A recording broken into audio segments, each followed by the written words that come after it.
President William Samoei Ruto of the Republic of Kenya has finally promised to abolish HELB to colleges and university students. This is MGN TV, and those are the most breaking trending news currently, but remember to subscribe. Welcome to our news in details.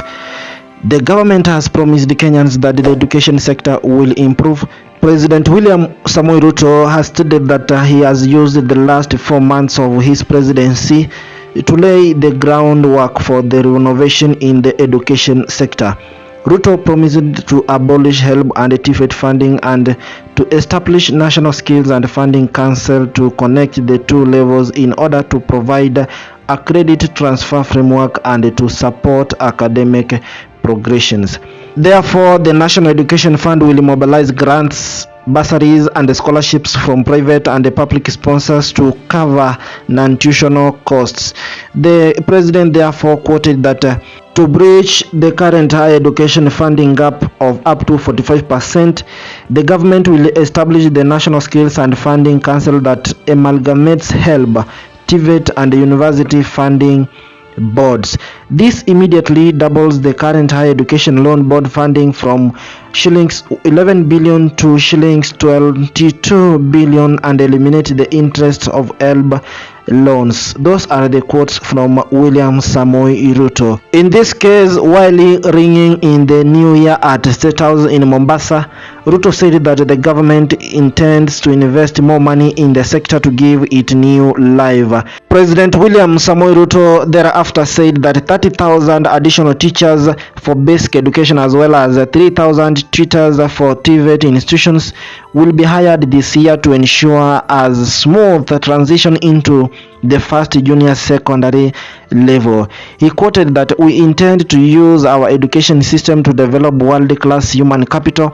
This is why in January we set out to hire more teachers to ensure that our primary to junior secondary transition is flawless. Those are the quotes from William Samoei Ruto.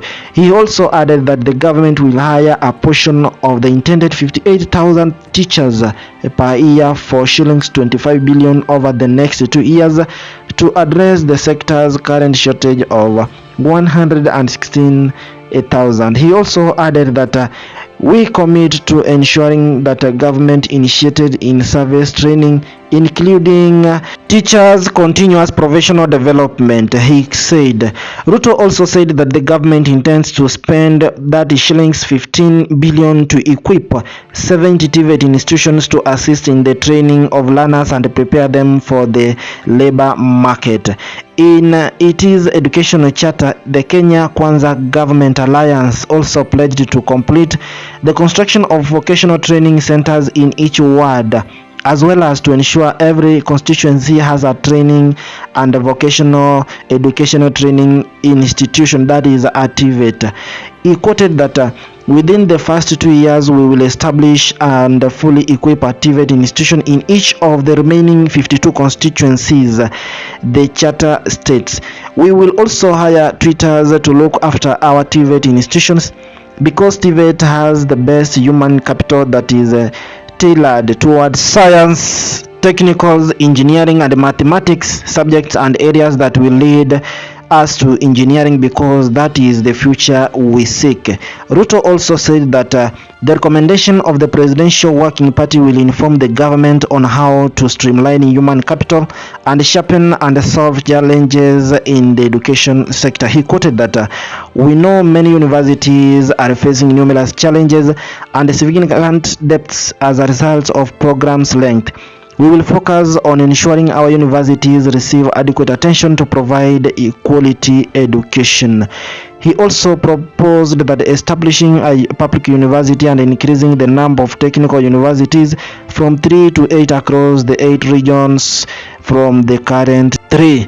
Therefore, universities will be forced to focus on their comparative advantage in education. He quoted that, for example, the universities in Mombasa should have courses that focus on the blue economy, while those in Turkana will focus on mining. Those are the most trending breaking news, our dear viewers and listeners of MGN TV, regarding the way William Samoei Ruto, that is the President of the Republic of Kenya, has now changed and trying to make changes in the education sector. First, to abolish the HELB, that is also guaranteeing and helping the university comrades for their survival, and sometimes it helps to pay them their school fees. Our dear viewers, what is your reaction regarding to these quotes and promises that William Samoei Ruto has said that is going to make changes in the education sector? Give your suggestions and comments here in the comment section. Shortly I'm coming with more news in details and updates from all over the world. Therefore, hereby I wish you all the best, but remember to subscribe.